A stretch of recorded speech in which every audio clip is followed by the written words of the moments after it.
A las 7 horas y 16 minutos de la mañana, hora de Venezuela, un torpedo Mark 48, lanzado desde un submarino de ataque clase Virginia de la Marina de Estados Unidos, surcó las aguas del Caribe con un silbido hidrodinámico casi silencioso, acelerando este proyectil de 1.700 kilogramos desde 0 hasta 50 nudos, aproximadamente 93 kilómetros por hora, en apenas 8 segundos, mientras se dirigía en trayectoria guiada por cable buscando su objetivo. Un submarino venezolano clase Kilo que navegaba a 230 kilómetros de la costa de Margarita en una misión de patrulla submarina completamente rutinaria. Y aquí es donde necesito que prestes atención.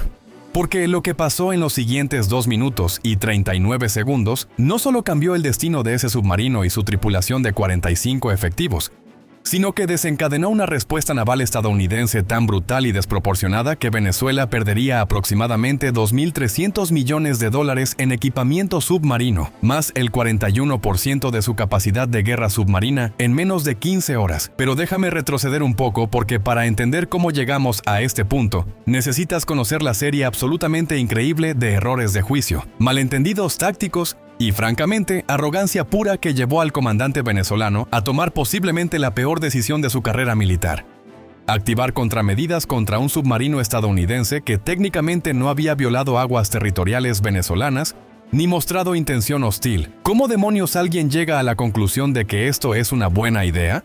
Pues déjame contarte porque la historia es fascinante en su estupidez. Mira, todo comenzó 54 horas antes cuando Venezuela decidió realizar ejercicio de patrulla submarina de gran escala que llamaron Guardián Oceánico 2025. La idea, según planificadores militares en Caracas, era demostrar capacidades submarinas mejoradas después de haber invertido $540 millones en modernización de submarinos clase Kilo durante año previo. El ejercicio involucraría activación simultánea de todos los submarinos en región caribeña del país, simulación de interceptaciones contra objetivos submarinos y, lo más problemático, coordinación con asesores militares aliados que habían llegado 3 semanas antes, supuestamente para entrenamiento avanzado, pero que Estados Unidos sospechaba estaban recopilando inteligencia sobre patrones de operación de submarinos estadounidenses en región. Ahora bien, aquí está el primer error. Venezuela notificó a comunidad internacional sobre ejercicio mediante canales diplomáticos apropiados, pero mensaje fue vago sobre alcance geográfico exacto y duración específica, creando ambigüedad peligrosa sobre si ejercicio se limitaría a aguas territoriales venezolanas o si sonares estarían rastreando activamente submarinos en aguas internacionales adyacentes. Estados Unidos respondió mediante nota diplomática recordando a la Venezuela que aguas internacionales del Caribe son espacio marítimo libre donde todas las naciones tienen derecho de operar y que cualquier acción hostil contra submarinos estadounidenses en espacio internacional sería considerada acto de guerra. Pero aquí viene la cosa.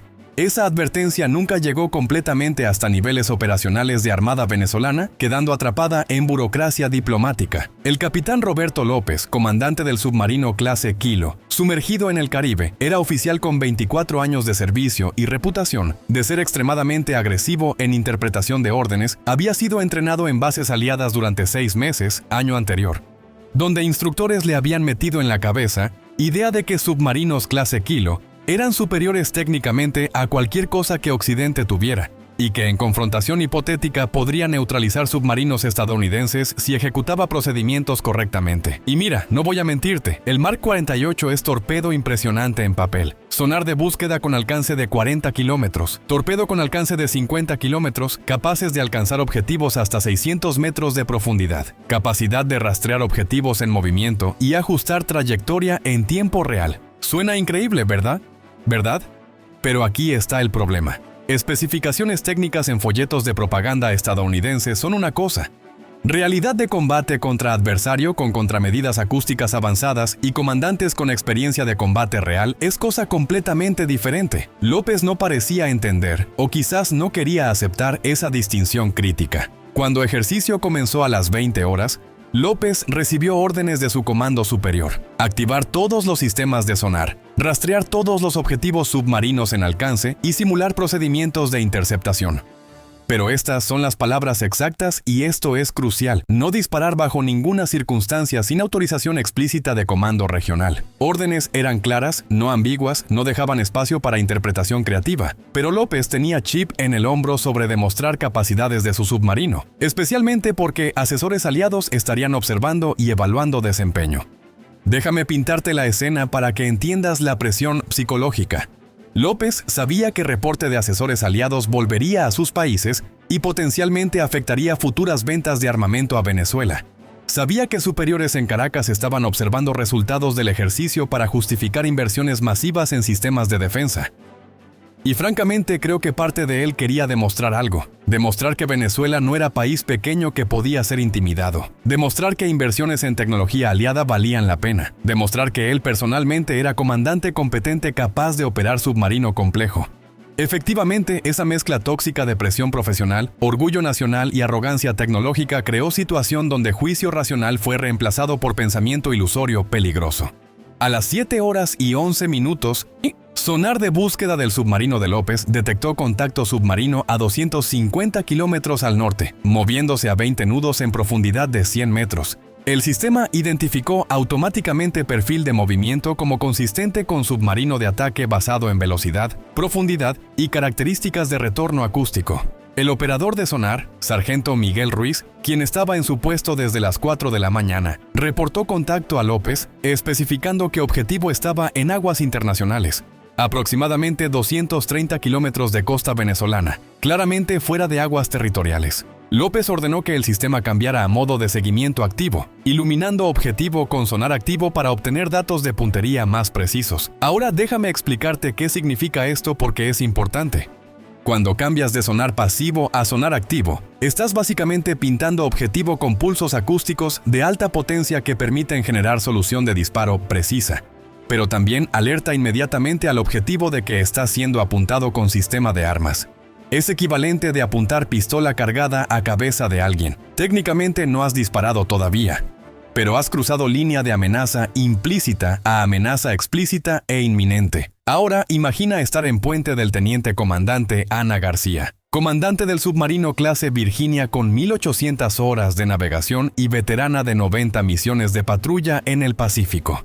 Estás patrullando rutina en aguas internacionales pensando en el relevo en 3 horas, cuando súbitamente tu sistema de alerta sonar explota con tono agudo, que indica que está siendo iluminado por sonar activo.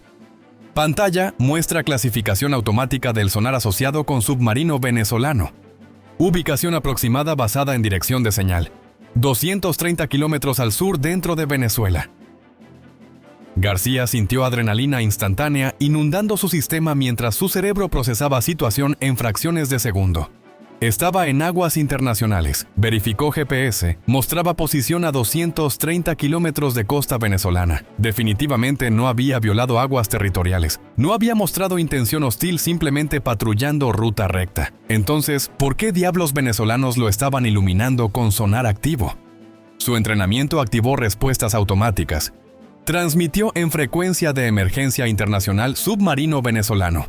Aquí, submarino de marina estadounidense, en aguas internacionales, sin intención hostil. Solicito cese en iluminación de sonar inmediatamente. Simultáneamente activó sistema de contramedidas acústicas que comenzó a generar interferencia para degradar efectividad del sonar venezolano y lanzó salva preventiva de señuelos acústicos que crearon falsos ecos sonar. En puente de mando del submarino de López, observó cómo retorno de sonar de su objetivo súbitamente se multiplicó en docena de ecos falsos, mientras sistema de contramedidas estadounidense comenzó a interferir sus frecuencias, y aquí cometió segundo error crítico. Interpretó contramedidas defensivas de García como acción ofensiva. Su lógica retorcida fue algo así: si objetivo está usando contramedidas, significa que tiene intenciones hostiles, por lo tanto, constituye amenaza que justifica respuesta. Es razonamiento absolutamente insano porque cualquier comandante submarino del mundo activaría contramedidas cuando es iluminado por sonar activo. Es procedimiento operacional estándar, no indicación de hostilidad. Pero López ya había convencido a sí mismo de narrativa, donde estaba defendiendo aguas venezolanas contra agresor estadounidense. Los asesores aliados en puente, observando procedimientos, probablemente contribuyeron a decisión porque López quería impresionarlos. demostrando que podía mantener fijación en objetivo avanzado, incluso con contramedidas activas. Ordenó cambiar frecuencias de sonar y aumentar potencia para penetrar interferencia.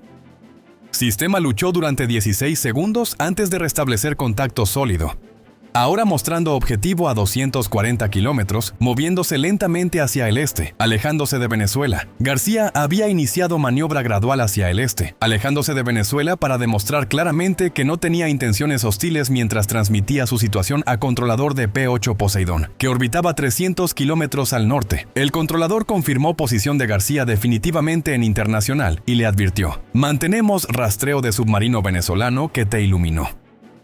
Sugiero incrementar distancia y mantener alerta máxima. No tenemos indicación de lanzamiento de torpedo, pero situación es anómala. García reconoció y aumentó velocidad a 25 nudos mientras ascendía gradualmente hacia 80 metros de profundidad, pensando que menor profundidad y distancia proporcionarían margen de seguridad adicional si situación se deterioraba. Lo que no sabía es que en ese momento López estaba tomando decisión que cambiaría todo. El capitán, mirando pantalla que mostraba objetivo estadounidense todavía dentro de alcance de sus torpedos, tomó teléfono para llamar a comando regional, solicitar autorización para disparar.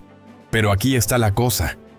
El sistema de comunicaciones estaba experimentando interferencia posiblemente causada por actividad de guerra electrónica del propio Poseidón estadounidense o simplemente mal funcionamiento técnico de equipamiento venezolano antiguo. Después de 3 intentos fallidos de establecer conexión, López tomó decisión fatal. Interpretó órdenes originales de simular procedimientos de interceptación como autorización implícita para completar secuencia hasta incluir lanzamiento real. Si objetivo mostraba comportamiento hostil y él había decidido que contramedidas acústicas de García calificaban como hostilidad. A las 7 horas y 16 minutos, López ordenó lanzar. Ruiz, quien había estado operando sistema bajo instrucciones de su capitán, vaciló por momento mirando pantalla que claramente mostraba objetivo en espacio internacional. Pero disciplina militar y años de entrenamiento para seguir órdenes sin cuestionar prevalecieron. Presionó secuencia de lanzamiento en su consola. Computadora del sistema ejecutó verificaciones finales en microsegundos, confirmando que tenía solución de disparo válida con probabilidad de impacto calculada en 87% basándose en distancia, velocidad del objetivo y condiciones oceánicas. Tubo de lanzamiento se abrió con silbido de presión hidráulica, exponiendo torpedo de 6 metros de longitud. Esperando comando final, Ruiz presionó botón rojo de lanzamiento y todo el infierno se desató. Carga expulsora detonó lanzando torpedo horizontalmente fuera del tubo, alcanzando velocidad inicial antes de que motor principal encendiera con zumbido que literalmente hizo vibrar el casco en radio de 1 kilómetro. Estela de burbujas iluminó área circundante mientras torpedo aceleró hacia objetivo a razón de 50 nudos en 8 segundos, trayectoria inicialmente horizontal. Después, curvándose siguiendo comandos del sistema de guía que recibía actualizaciones cada medio segundo. En Puente de García, la alerta de torpedo explotó con tono diferente, más urgente, más aterrador, el que indica lanzamiento confirmado, no solo iluminación de sonar. Pantalla táctica mostró trayectoria proyectada del torpedo aproximándose desde el sur. Velocidad de cierre 50 nudos, aproximadamente 93 km por hora, sumando su propia velocidad de 25 nudos. Computadora calculó tiempo hasta impacto, 2 minutos 30 segundos. García no perdió ni fracción de segundo en shock o incredulidad. Entrenamiento de años y experiencia de combate real activaron respuestas automáticas que probablemente le salvaron vida.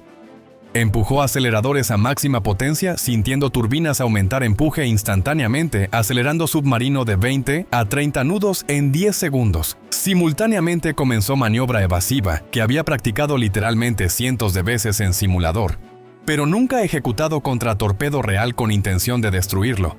Tiró controles hacia atrás, ejecutando ascenso pronunciado, subiendo de 100 a 50 metros en 20 segundos, mientras aplicaba fuerzas que aplastaron a la tripulación contra asientos. En cumbre del ascenso, ejecutó giro completo, ajustando curso mientras empujaba proa hacia abajo, iniciando descenso rápido. Estas maniobras violentas diseñadas para romper fijación del guía del torpedo y complicar cálculos de intercepción, lanzó otra salva de señuelos acústicos, aunque sabía que torpedo probablemente usaba guía por cable.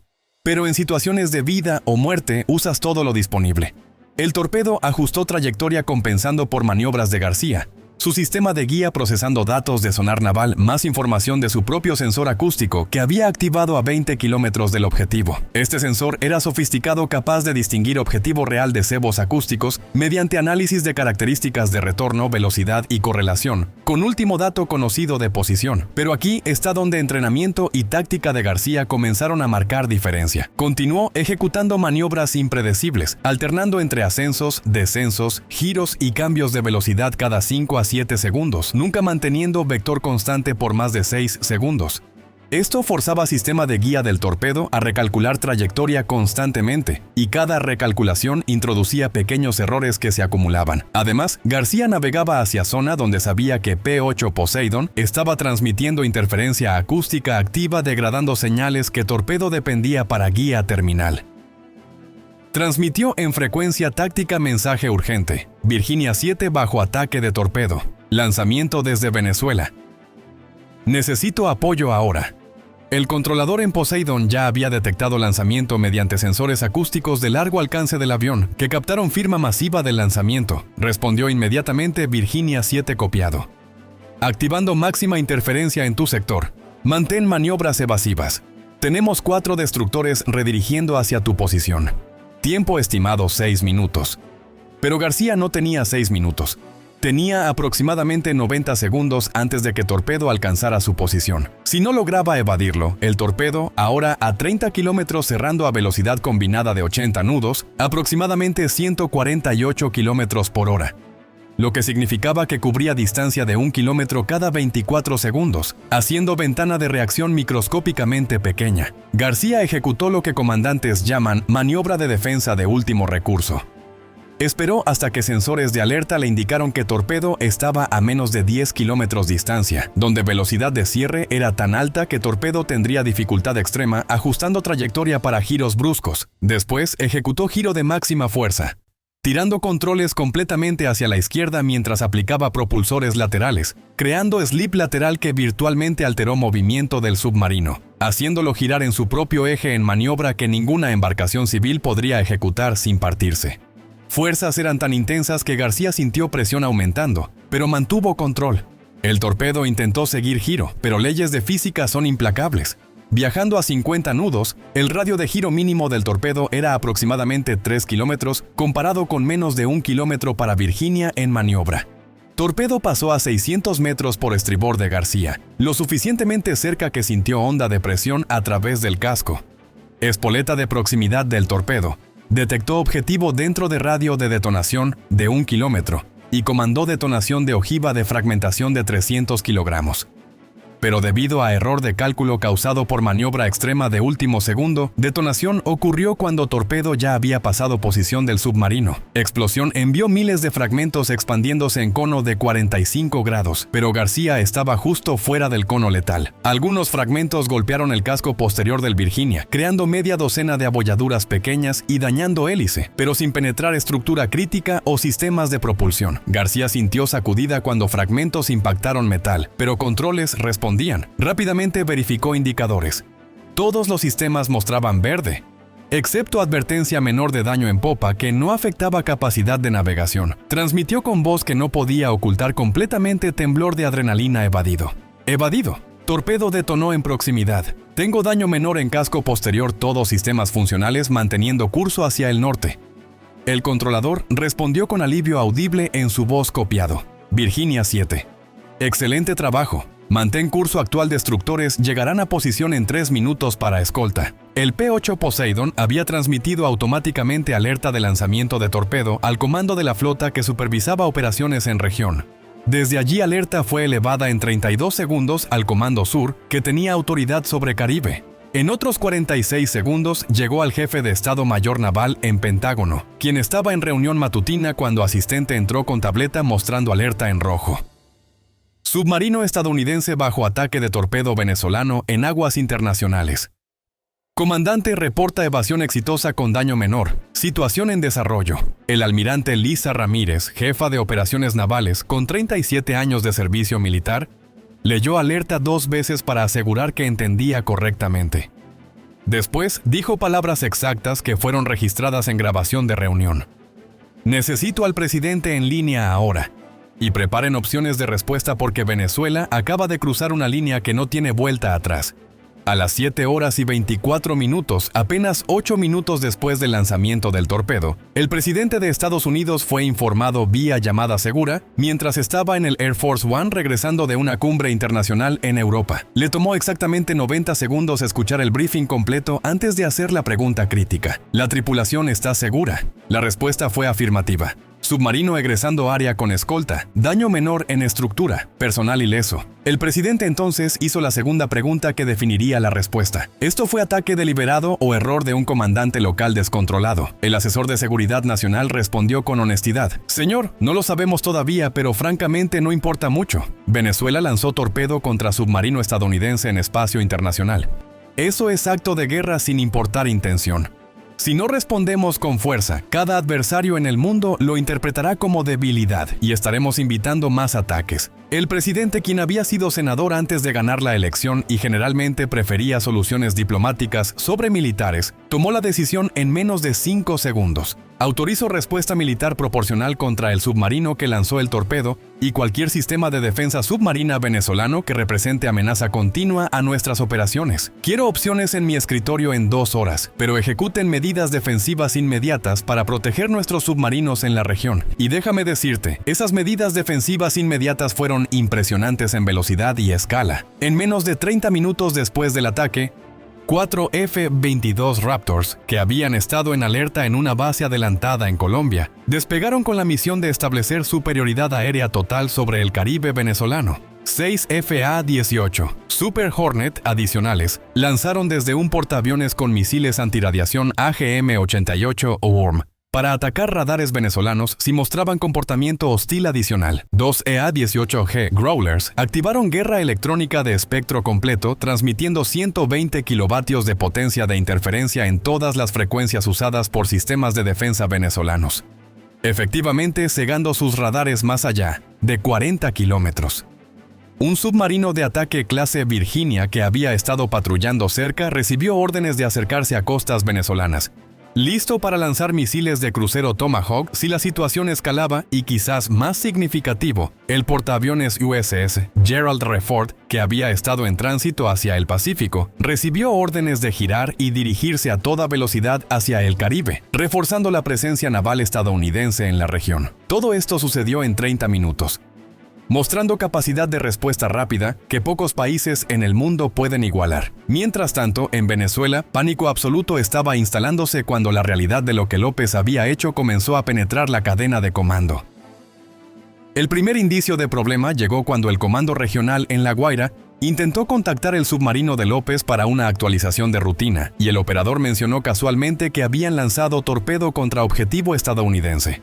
Hubo silencio de aproximadamente 4 segundos en la línea que probablemente pareció eternidad antes de que el comandante regional, almirante Eduardo Vargas, prácticamente gritara: ¿Ustedes hicieron qué? Repita eso inmediatamente. Cuando la confirmación llegó, Vargas, quien era un oficial experimentado con 29 años de servicio, entendió inmediatamente la magnitud del desastre. Transmitió mensaje urgente al Ministerio de Defensa en Caracas. Hemos tenido incidente grave submarino en Caribe. Lanzó torpedo contra submarino estadounidense en espacio internacional sin autorización. Necesito orientación inmediata. En el Ministerio de Defensa, el mensaje causó confusión inicial porque parecía tan inverosímil que algunos oficiales pensaron que era error de comunicación o ejercicio mal etiquetado.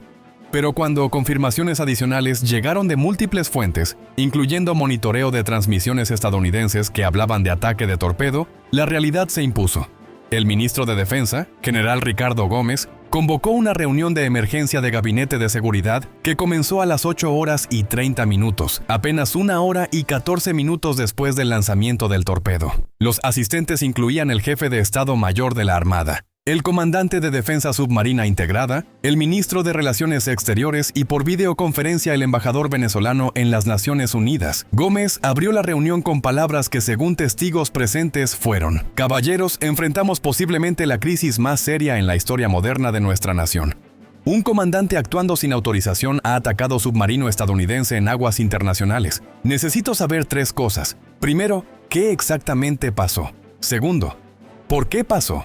Y tercero, ¿qué diablos vamos a hacer al respecto antes de que los estadounidenses conviertan este país en un estacionamiento?».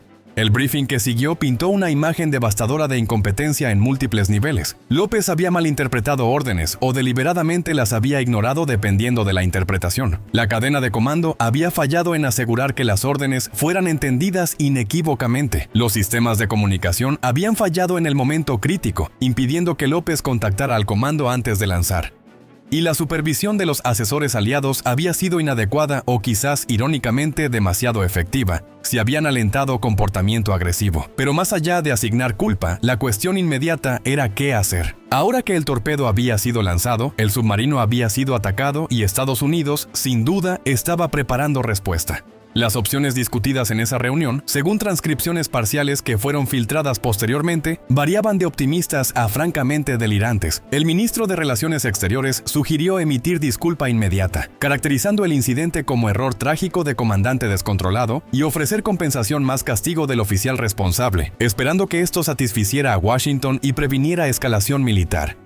El comandante de la Armada argumentó que disculparse sería admitir debilidad y sugirió, en cambio, postura de que Venezuela estaba defendiendo legítimamente su espacio marítimo contra provocaciones estadounidenses, aunque incluso mientras pronunciaba las palabras parecía darse cuenta de lo absurdo del argumento, considerando que el submarino estaba documentadamente en espacio internacional. El jefe de Estado Mayor, sorprendentemente, fue más realista, evaluando que Venezuela simplemente no tenía capacidad militar para resistir respuesta estadounidense seria y que la mejor estrategia era diplomacia agresiva buscando apoyo internacional, especialmente de Rusia y China, para presionar a Estados Unidos a limitar la respuesta. Gómez escuchó los argumentos durante 38 minutos antes de tomar decisión. Venezuela emitiría disculpa caracterizando incidente como error no autorizado. Removería inmediatamente a López de comando y lo arrestaría. Ofrecería compensación por daños al submarino estadounidense y invitaría a investigación internacional del incidente. Simultáneamente activarían todos los canales diplomáticos posibles para contener respuesta estadounidense. Pero aquí está la cosa. Mientras los venezolanos discutían opciones diplomáticas, Estados Unidos ya había tomado decisión militar. A las 9:30, hora de Venezuela, aproximadamente 2 horas y 14 minutos después del ataque de torpedo, Presidente había revisado 3 opciones de respuesta preparadas por Pentágono. Opción 1 limitada, atacar solo submarino específico que lanzó torpedo enviando mensaje focalizado. Opción 2, moderada, atacar todos los submarinos clase Kilo en región caribeña de Venezuela, degradando capacidad submarina en área donde incidente ocurrió. Opción 3, extensiva, atacar toda infraestructura de defensa submarina venezolana, efectivamente eliminando capacidad de Venezuela para amenazar submarinos estadounidenses permanentemente. Presidente, después de consultar con secretario de Defensa, secretario de Estado y asesor de Seguridad Nacional, seleccionó opción 2 con modificación. Atacarían submarinos clase Kilo, pero también incluirían bases de apoyo submarino y centros de comando que coordinaban operaciones navales. Justificación era que respuesta debía ser suficientemente severa para disuadir futuros ataques, pero no tan devastadora que dejara a Venezuela completamente indefenso, lo cual podría crear vacío de seguridad en región. Orden de ejecución fue transmitida al Comando Sur a las 9:50 con directiva de iniciar operaciones dentro de 5 horas, permitiendo tiempo para posicionar activos y ejecutar planificación final. Mientras planificadores militares trabajaban en detalles de operación que designaron Marea Justiciera, eventos continuaban desarrollándose tanto militar como diplomáticamente. García había llevado su Virginia dañado a posición segura sin incidentes, donde fue recibido por comandante de grupo submarino, quien lo abrazó, algo inusual en Marina, pero comprensible. Dadas circunstancias, equipo de mantenimiento inspeccionó daños, encontrando 17 impactos de fragmentos en casco posterior. El más profundo había penetrado 6 milímetros en estructura de acero, apenas faltando línea de propulsión por 4 centímetros. Literalmente diferencia entre reparación menor y posible implosión catastrófica. García fue llevado a enfermería, donde médico verificó que no tenía lesiones físicas más allá de moretones leves de arnés de seguridad que la había sostenido durante maniobras extremas. Pero también notó signos de shock psicológico postraumático. Manos temblando ligeramente, pulso de 120, incluso 30 minutos después del incidente. Incapacidad de mantener contacto visual por más de 2 segundos. Médico prescribió 24 horas de descanso antes de volver a mando. Decisión que García aceptó sin argumento inusual para comandante típicamente agresiva, que normalmente quería regresar a puente inmediatamente. En Venezuela, López había sido arrestado por policía militar a las 10 horas, cuando unidad de seguridad llegó a su base con órdenes escritas de Comando Supremo. Según testigos, López inicialmente resistió arresto, argumentando que había actuado apropiadamente defendiendo aguas venezolanas. Cuando coronel de policía militar leyó cargos formales que incluían desobediencia de órdenes directas, poner en peligro seguridad nacional y potencialmente iniciar conflicto armado no autorizado realidad, aparentemente penetró y permitió ser esposado sin resistencia adicional. Fue llevado a prisión militar en Caracas, donde permanecería en confinamiento solitario durante investigación. Irónicamente, los asesores aliados que habían estado observando operación de su submarino desaparecieron misteriosamente antes de que investigadores llegaran para entrevistarlos, habiendo sido extraídos silenciosamente por personal de embajada aliada, que claramente no quería que estuvieran disponibles para preguntas sobre qué papel exactamente habían jugado en decisión de López de lanzar. A nivel diplomático, cosas se movían rápidamente, pero no necesariamente en dirección que Venezuela esperaba. Gobierno venezolano emitió disculpa formal a las 11 horas transmitida mediante los canales diplomáticos a Washington. El texto reconocía que un comandante actuando sin autorización había lanzado un torpedo contra un submarino estadounidense en el espacio marítimo internacional. Expresaba un profundo pesar por el incidente, anunciaba el arresto y el procesamiento del oficial responsable y ofrecía compensación por los daños más cooperación total en la investigación. Pero mira, aquí está el problema con el timing. Para cuando la disculpa ni llegó al escritorio del secretario de Estado estadounidense, la decisión militar ya había sido tomada e implementada y los activos ya estaban moviéndose hacia las posiciones de ataque.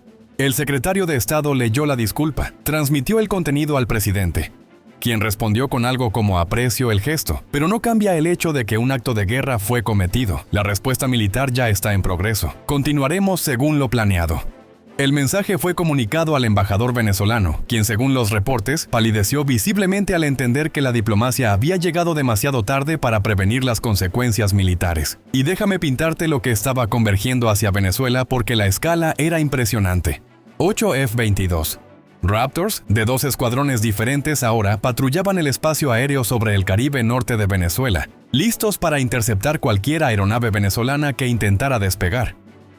12 FA-1 configurados para el ataque de supresión de defensa aérea con 3 misiles AGO-TOE-80 y 8E HARM, cada uno total de 36 misiles antirradiación listos para atacar cualquier emisor venezolano. 4 EA-18 y Growlers generando 200 kV combinados de interferencia electrónica, efectivamente cegando los radares venezolanos. Más allá de 50 kg, 2 destructores clase Harleyborg habían llegado a las posiciones a 121 km de la costa venezolana, cada uno con 90 celdas de lanzamiento vertical cargadas con los misiles de crucero Tomahawk listos para lanzar. Un submarino clase Virginia había cerrado a la distancia de lanzamiento llevando 20 Tomahawk adicionales.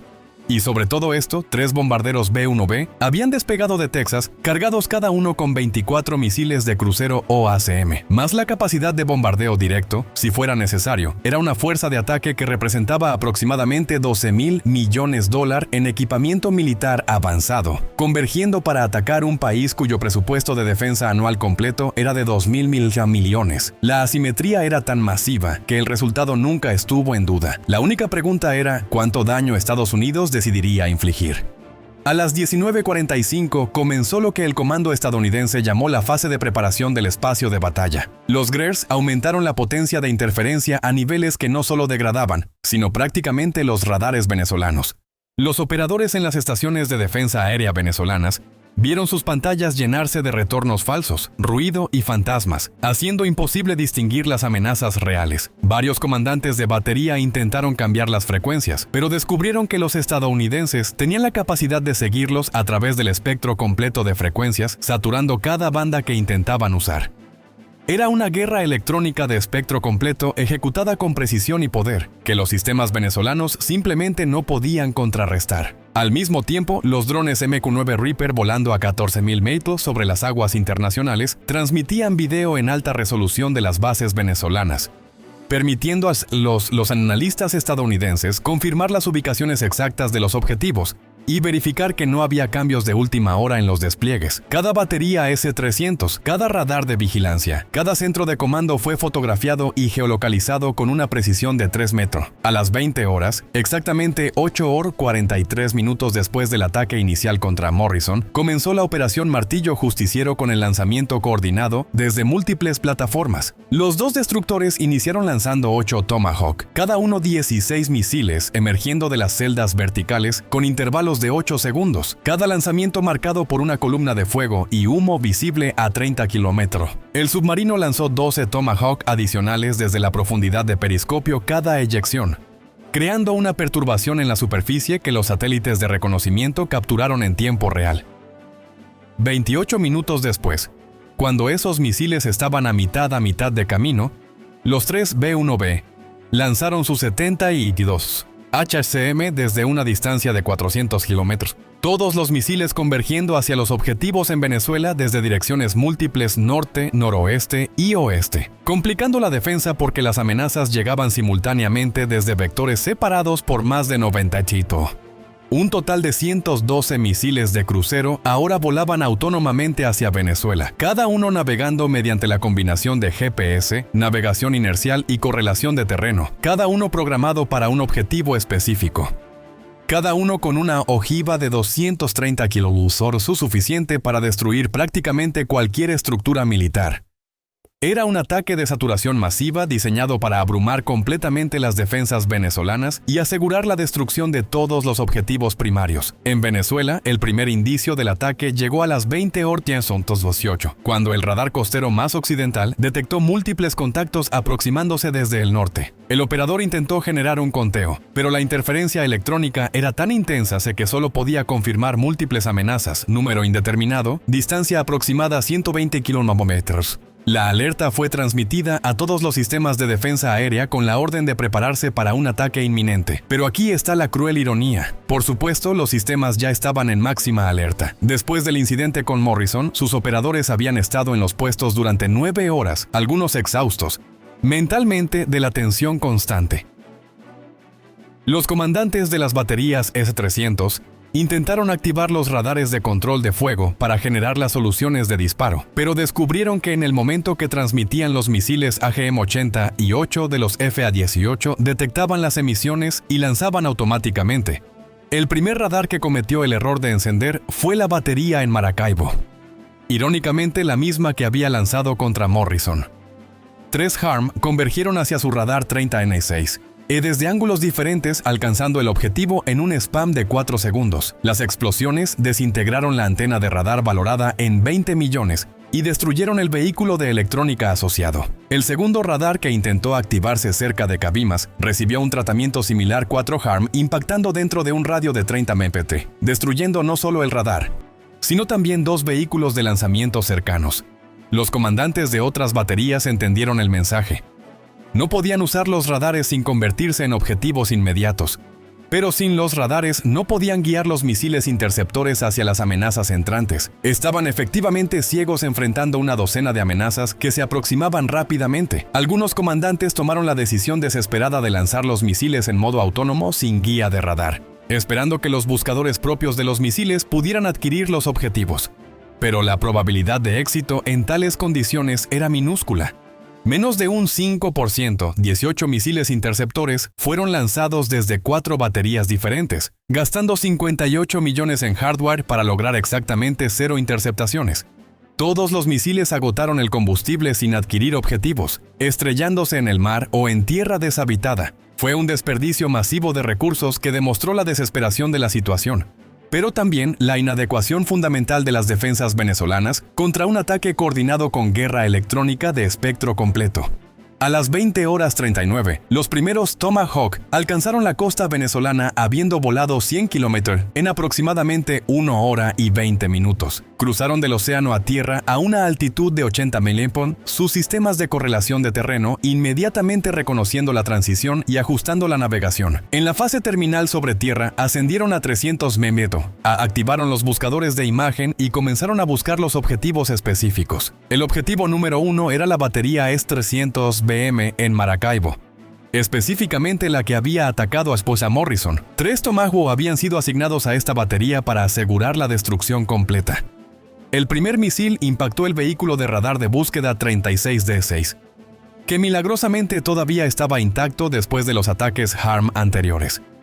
La penetración y detonación convirtieron el radar de 30 millones en una nube de fragmentos metálicos. El segundo Tomahawk impactó el vehículo de comando, destruyendo las computadoras de control de batalla y los sistemas de comunicación. El tercero impactó el área de almacenamiento de misiles, donde 69 M96 interceptores todavía estaban en los contenedores. La explosión detonó los propulsores de cohete de los interceptores, creando una explosión secundaria equivalente a 12 toneladas de TNT, que fue sentida como un temblor menor a 15 km. Las siguientes 3 horas fueron una pesadilla continua para las fuerzas venezolanas mientras 112 misiles impactaban los objetivos a través de la región norte del país. La segunda batería S-300 cerca de Cabimas recibió 4 impactos destruyendo todos y sus vehículos de radar, lanzadores y comando. La tercera batería cerca de Punto Fijo fue demolida por 5 misiles que atacaron desde direcciones diferentes, impactando dentro de una ventana de 22 segundos. La cuarta batería intentó reubicarse después de detectar los ataques en otras ubicaciones, pero 3 ISM encontraron sus vehículos en la carretera destruyéndolos mientras estaban en movimiento, vulnerables, sin SUS y sistemas de defensa desplegados. En menos de una hora, las 4 baterías S-300, que representaban la inversión venezolana de 960 mil, habían sido reducidas a chatarra humeante. Pero los ataques no se limitaron a los sistemas de misiles. 6 radares de vigilancia aérea de largo alcance, incluidos 3 Nevo, que costaban 40 millones cada uno, fueron destruidos, eliminando la capacidad de Venezuela para detectar aeronaves, aproximándose a distancias mayores de 50 kilómetros. 3 centros de comando y control que coordinaban las defensas aéreas regionales fueron atacados con precisión quirúrgica, los misiles penetrando los techos y detonando dentro de las estructuras, colapsando los sistemas de comunicación y computación. 4 instalaciones de almacenamiento de misiles fueron demolidas, destruyendo los repuestos valorados en 180 mil que hubieran permitido el reabastecimiento de los sistemas dañados. Para las 23:15, el ataque había terminado de 112 misiles lanzados. 104. Impactaron los objetivos exitosamente. Una tasa de éxito de 93% considerada excepcional. 8 misiles fallaron por diversas razones. 3 tuvieron mal funcionamiento de los sistemas de guía y se estrellaron en áreas deshabitadas. 2 fueron derribados por el fuego antiaéreo de cañones de 20 milímetros en golpes de suerte extraordinaria. 3 impactaron objetivos equivocados debido a errores en las coordenadas programadas. Aunque afortunadamente esos errores fueron a áreas no pobladas, el daño acumulado fue devastador. 4 baterías completas, S-300 destruidas, valoradas en 960 mil millones. 6 radares de largo alcance destruidos, valorados en 140 mil centros de comando, destruidos, valorados en 90 mil depósitos de municiones destruidos con el contenido valorado en 180 mil. La infraestructura de soporte, incluidos los generadores de energía y los sistemas de comunicación destruidos, valorados en 60 mil millones. Un total de daño directo de aproximadamente 1.430. Sin considerar que el reemplazo tomaría años y costaría significativamente más debido a la inflación y las dificultades de adquisición bajo las sanciones. Suscríbete si te gustó el video y quieres ver más videos como este.